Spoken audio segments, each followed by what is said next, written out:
My name is Latrice Slater, and I'm 33 years old. The morning everything shifted, all I wanted was one simple answer. So, what's the date? Just the date of my younger sister's wedding.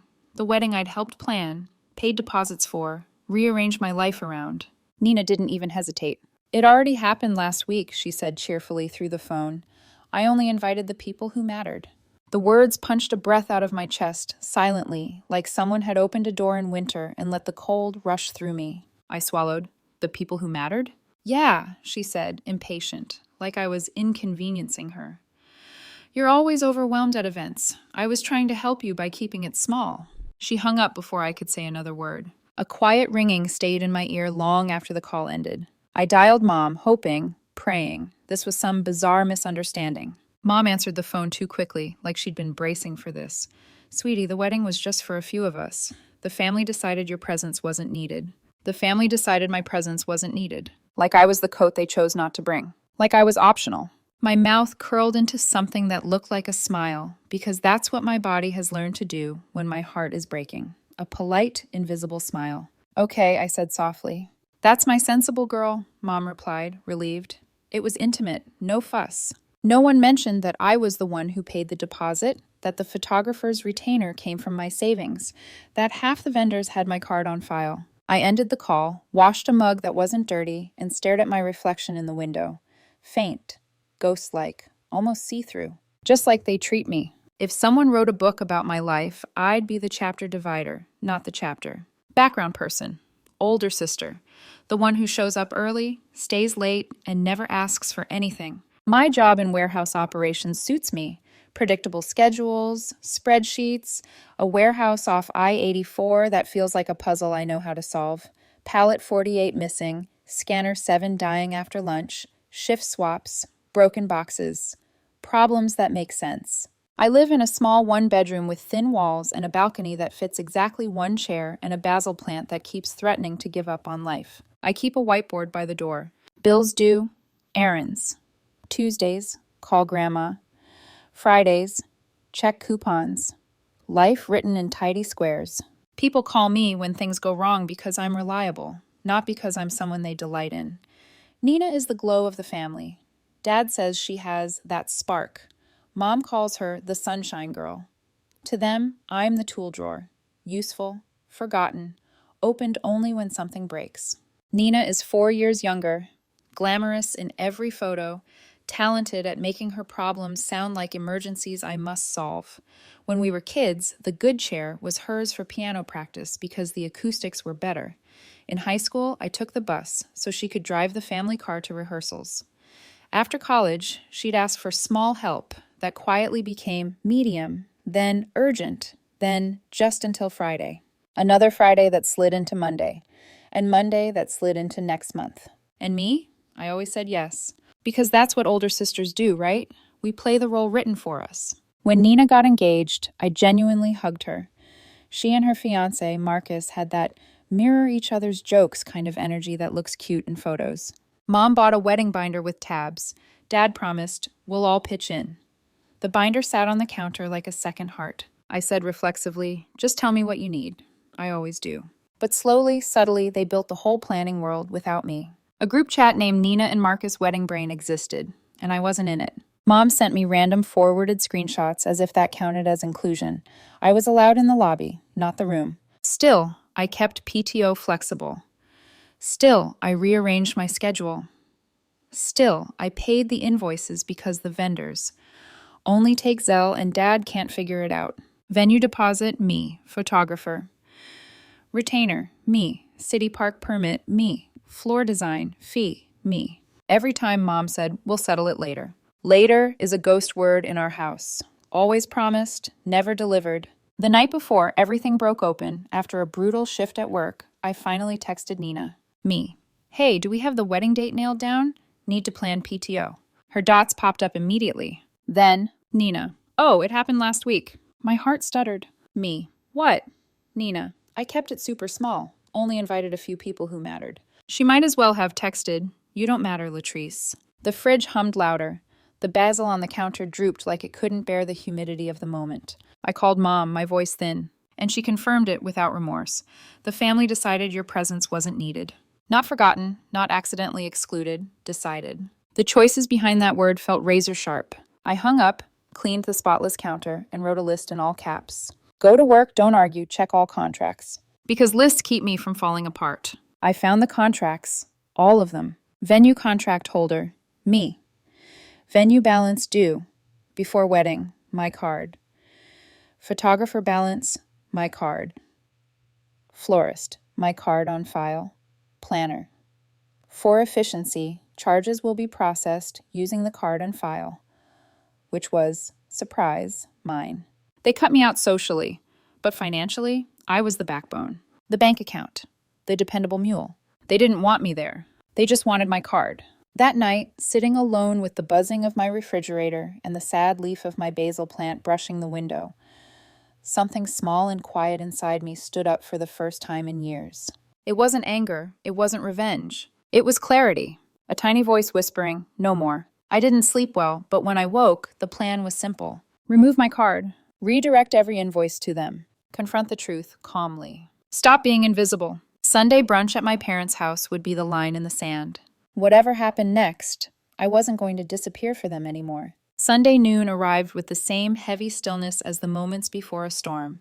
I dressed simply. Jeans, a clean navy blouse, hair pulled back, armor disguised as normalcy. Before I left, my phone buzzed. Evan, my boyfriend of almost a year, had texted, "You don't owe them your silence. Whatever happens, breathe. I'm here." I stared at his message longer than I meant to. I hadn't told him everything. Not the ugly parts, not the history, but he sensed enough to worry. "I'll be fine," I typed back. A lie meant to soothe him, maybe to soothe myself. Then I grabbed the slim folder from the counter, clipped the labeled index card, Sunday folder, to my keys, and walked out. Mom loves a curated moment. That's why the second I stepped inside their house, it smelled like a florist had cooked brunch. Wedding bouquets and vases, centerpieces on the dining table, a glittery bride and groom card propped perfectly on the mantel, a stack of tiny honey jars labeled Nina and Marcus, sweetest day. I paused at the doorway. All the decorations of a wedding I paid for. A wedding I didn't attend. A wedding I wasn't allowed to attend. Mom kissed the air near my cheek. "You look tired," she said, her coded way of telling me to be compliant, to not start anything, to keep the peace. Dad didn't look up from arranging bagels. "Nina, help your mother move the table," he called without greeting me. Nina appeared a few seconds later in a sweatshirt that said wifey, her hair in a casual bun that looked effortless and staged all at once. She gave me a quick nod, the kind you offer someone you vaguely recognize from a dentist waiting room. "Hey," she said. "Hey," I echoed. We sat. Bagels and lox were arranged like a magazine spread, fruit sliced with surgical precision. Mom's idea of a small family brunch. No one mentioned the wedding. No one apologized. No one acknowledged what had been done. Instead, we talked about the weather. I let them ease into the false comfort they always assumed I'd maintain. Then, when Mom was passing a platter of cucumbers like nothing was wrong, I laid my slim folder on the table. The sound, barely a whisper, still cut through the room like a snapped string. "I brought something," I said. Mom's smile wavered. "What's this?"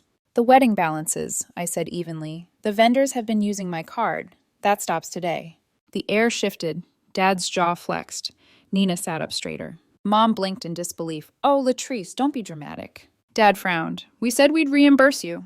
"When I asked," I reminded him, voice steady. Dad opened his mouth, probably to deliver the same lecture he's given me since childhood. I didn't let him get a word out. "Stop!" He closed it. Nina scoffed. "We literally just got married. Can you not ruin our day?" I turned to her slowly. "Your day was last week," I said. "Today is mine." Her face flushed. Mom's eyes narrowed. She leaned forward, voice coated with sugar over steel. We kept it small to avoid stress. "You don't like crowds. We were protecting you." I felt the old version of myself, the agreeable daughter, the fixer, begin to rise, ready to smooth things over. But I pushed her down. "It's personal," I said. "You told me I didn't matter enough to be there. Then you told vendors I mattered enough to fund it." Mom flinched like I'd struck her with the truth. Dad pretended to study his coffee. Nina's lips curled into a smirk. "You're being petty," she snapped. "No," I said, sliding the folder across the table. "This is closure." Inside were printed invoices. Venue balance. Due immediately florals. Outstanding charges.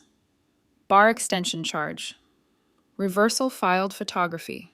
Remaining balance. Mom inhaled sharply. You froze your card? I did, I replied. Vendors can use yours now. Nina slammed her palm onto the table. This is insane. Mark's cousin did the DJ for free. People contribute to weddings.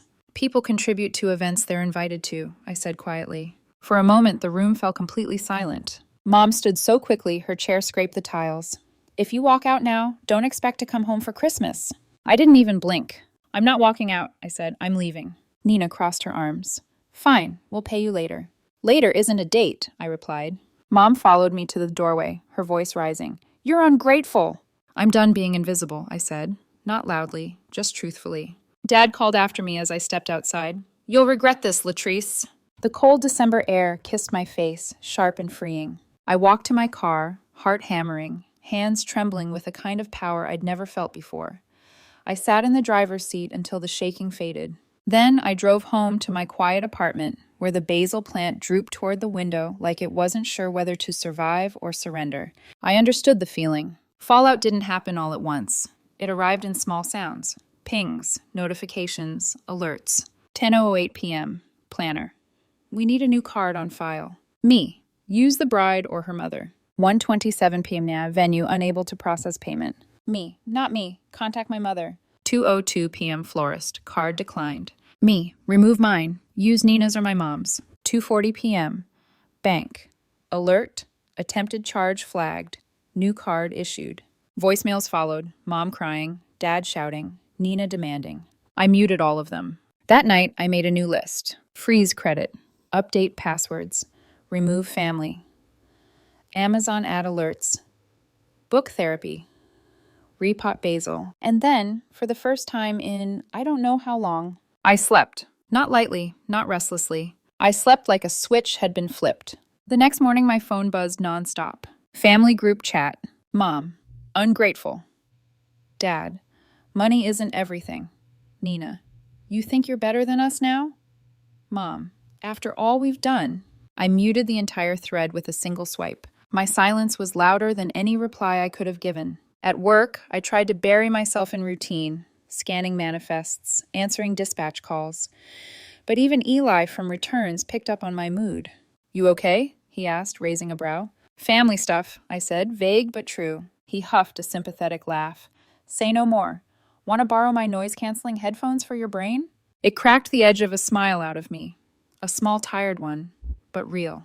By noon, an email from the venue arrived. Billing updated. Congratulations to the couple. I stared at the screen. My hands didn't shake this time. They were finally paying their own bills. I clicked archive and let it go. That afternoon, my boss, Carla, pulled me aside. You've been sharp lately, she said. Focused, reliable. I want you leading the peak season schedule. It came with a raise. Small, but to me, it felt like a miracle blooming in the middle of a drought. I bought a bag of good coffee beans after work. The kind I usually feel guilty about. Not this time. On Wednesday, Mom showed up at my apartment unannounced, buzzing the door 9 times until I was ready to rip the intercom out of the wall. Latrice, sweetie, I brought a bakery box, she called through the speaker. Carrot cake, my weakness. I didn't buzz her in. Mom, I'm resting, I said through the mic. Please go home. You can't shut me out. I'm not shutting you out. I'm setting a boundary. There was a long silence, then the sound of her retreating footsteps. I sank onto the couch, exhausted but proud. Thursday, Dad texted a photo of my old softball glove. Do you want this? Translation, make peace. Let's sweep this under the rug. I stared at the message for a moment, recognizing the trap disguised as nostalgia. Me, keep it. No explanations, no apologies, no return to the old dynamics. Just a clean, simple line. Friday was my first therapy appointment. I walked into the room carrying years of being the family's responsible daughter, emotional sponge, and financial crutch, and set them down like heavy luggage. I think, I said carefully, that I've been paying admission to my own family. The therapist nodded softly. Let's talk about who wrote that rule and why you followed it. That session reshaped something inside me. I left with 3 new rules written in my phone. 1. Don't loan what you can't gift. 2. Don't sign for what you don't control. 3. No explanation more than once. I reread them on the bus ride home, feeling them root deeper with every passing mile. That weekend, Evan came over with a tall bag of soil, a new ceramic pot, and a small grin. You said you needed to repot the basil, he said. Figured I'd help. We worked in quiet harmony in my tiny kitchen. He held the plant gently while I loosened the cramped roots. So much of it was tangled, suffocating itself, bending instead of growing. Look at this, I murmured. It was outgrowing its pot and didn't even know it. Funny how that happens, Evan said softly, meeting my eyes. We placed it in its new pot, bigger, sturdier, giving it room to stretch. For a moment, the two of us stood there staring at the tiny green plant like it held the blueprint of my entire life. Think it'll make it? He asked. I said quietly. It finally has a chance. A few days later, Nina sent me $250. No note, no apology, just a cold mechanical transfer labeled reimbursement. I stared at it. A drop in the ocean of what I'd paid. But something interesting happened. It didn't sting. I didn't feel bitter or angry or hopeful. Just done. I logged the payment in a spreadsheet labeled Door Fund, a symbolic name my therapist suggested, a reminder that every act of self-respect builds the doorway into the life I'm choosing. Weeks passed. The family chat stayed silent. The noise faded. Their disappointment in me evaporated into something I couldn't even feel anymore. One evening, while watering the basil, now perkier, fuller, reaching toward the window, I realized something. This piece wasn't revenge. It was reclamation. My time, my money, my energy, my worth, my life. Piece by piece, I had taken them back. And standing in the dim light of my kitchen, basil roots settled into their new home, I felt it fully for the first time. I was no longer the invisible daughter, no longer the family's ATM, no longer the easy target.